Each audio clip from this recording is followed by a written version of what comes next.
Yeah, there really are a lot of radical black women born in February. Not just me. Stick around, you'll find out who. Hey, welcome or welcome back to Notes on Black Women. I am a Black woman essayist here bringing you weekly essays on all things that impact us, Black women around the diaspora. So listen, Black History Month, USA in brackets, is upon us.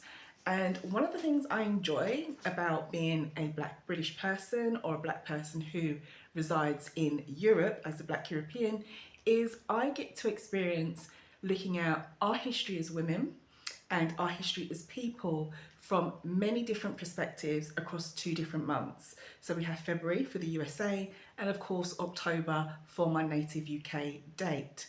Nina Simone, her name came up for this week's essay because I have been taking a look at how Black women and our anger or how we express ourselves is often managed by other people.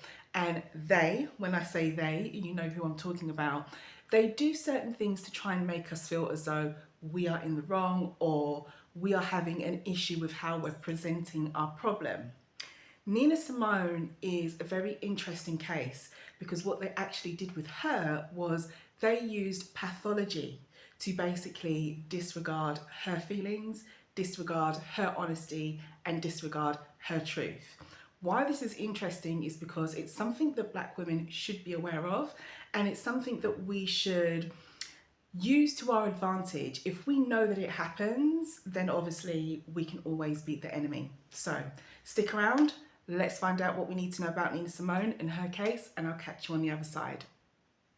Hey sis, the month has a mixed bag of women within the diaspora who offer a lot to her story historically and are excellent women to add to the growing encyclopedia of Black women here on Substack. Take Nina Simone, for example. Born on the 21st of February 1933, she has passed away, but she is very relevant. Nina didn't want to be a symbol. She wanted to be free. She was a classically trained pianist, and she was also denied entry into the Curtis Institute, a rejection that she believed was racially motivated. That early betrayal that she experienced by an American cultural establishment went on to set the tone for a lifetime of disillusionment for her. That wound that Nina suffered seemed to never quite heal. Instead, it's transformed, it got loud, and it got very political. Her truth, not anger. Nina's wound, some may call anger, but it could also be seen as honesty and Nina's own truth. Rather than a chip on her shoulder that she carried with her, she's often remembered as brilliant, difficult, volatile, even hostile, but rarely is she remembered as honest. That omission matters, especially as a Black woman. Nina did go on to redefine American music, blending her classical training with jazz, blues, and folk, and she did this all as a form of protest. Alongside her artistic legacy sits a narrative that has been moulded by others into her own personal identity. She, meaning Nina, was mentally ill. It is true, she was diagnosed with bipolar disorder. Nina herself spoke about extreme mood swings, insomnia, periods of depression,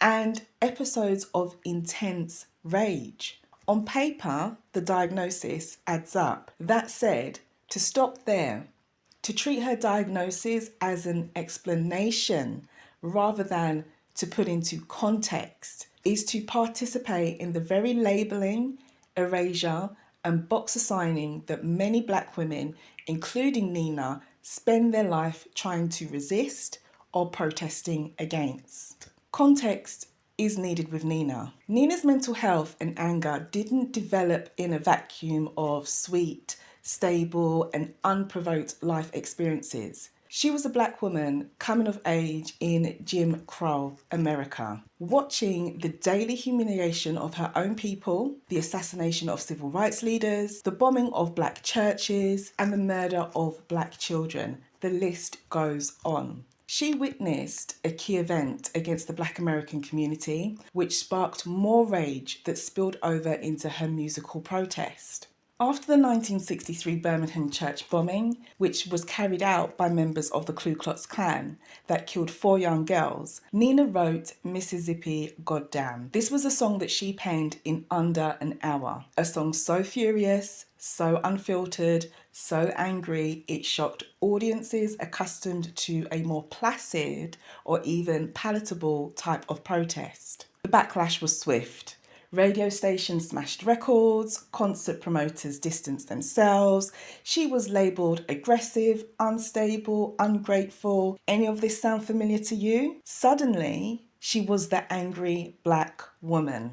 Yeah, we get it and we see it. In a society that demands black women to endlessly be resilient but also eternally calm, Nina's refusal to soften her rage was treated as pathology, madness, illness, a defect in her own personality. Not the honesty that it probably was. She was pissed, and she was pissed with the world.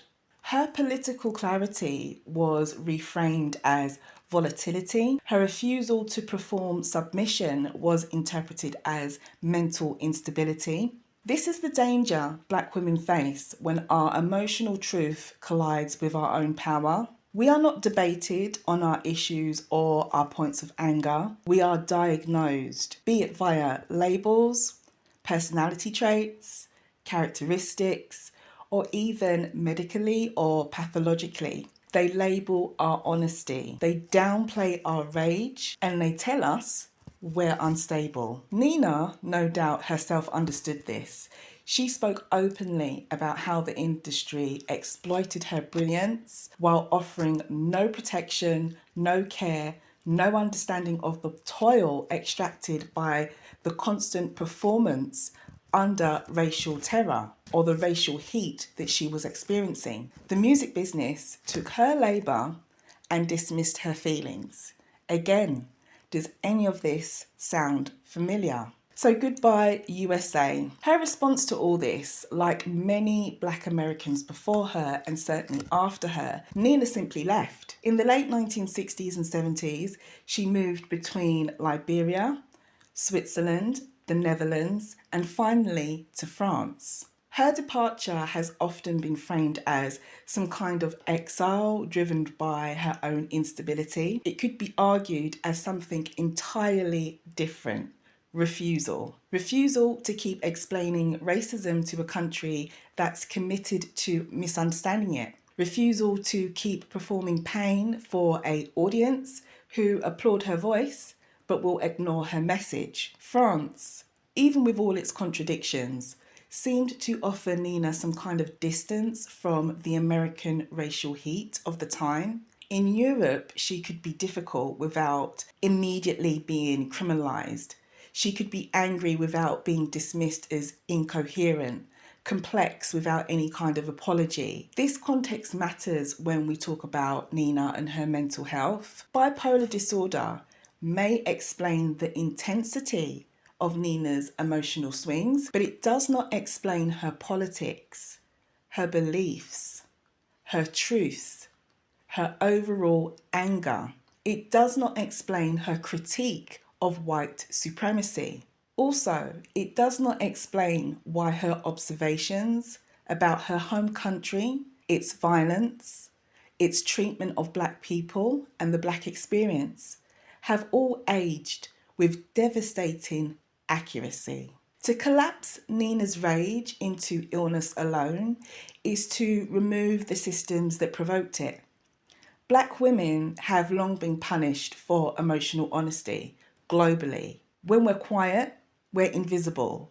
When we speak, we're angry. When we persist, we are then unstable. Medical language becomes a convenient way to delegitimize our protest, particularly when that protest comes from a black woman who is unwilling to be soothing to others or to be soothed by lip service.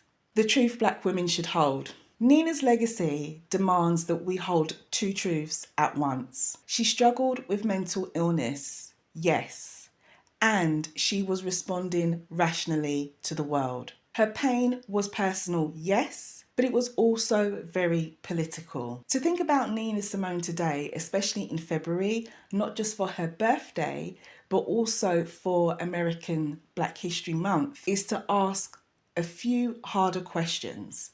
Whose emotions are considered credible? Whose rage is often pathologized the most? Whose truth is allowed to stand without any kind of translation or alteration?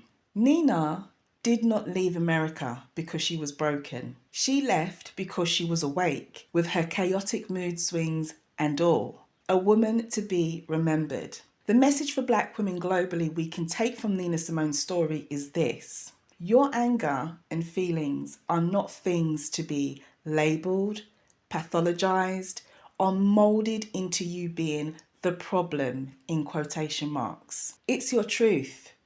Don't let them gaslight you with your own truth. So hey sis, I hope you enjoyed that little snapshot I gave you of how Nina Simone was pathologized and how her anger was managed.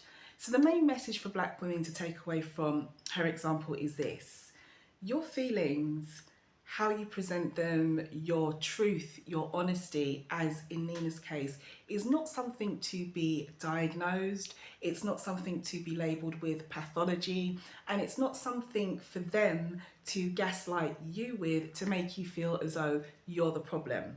Because as you can see with Nina, it's very easily done. She was mentally ill, and it was a perfect opportunity for people to come in and say, you know, this woman, she's just got a mental health problem. This may not be the case for all of us, okay? Some of us may be perfectly well and have no issues in this part of our life, but be aware, they will do it. They will gaslight you. They will use your state of being, your emotions, depression. They will give any excuse under the sun as to why you are presenting the way that you're presenting, or as to why you are feeling the way that you are feeling, and they will base it on medical terms, pathology, mental health, whatever, and that will minimize what it is that you're trying to put across, or what it is that you're actually trying to say in your honesty. So be aware of this and don't let them gaslight you the way they did to Nina. So thanks so much for being here. If you made it this far, do think about subscribing if you're new here. I would love to see you here again. If you enjoy this kind of content, and if you're someone who's returning, then thanks so much. It's great to have you back here again. I will be back in the next essay. I tend to drop one to two per week, sometimes daily, depending on what's going on and how much research or time I have. So until then, much love. Thank you for being here, and I will catch you in the next one. See you later. Bye.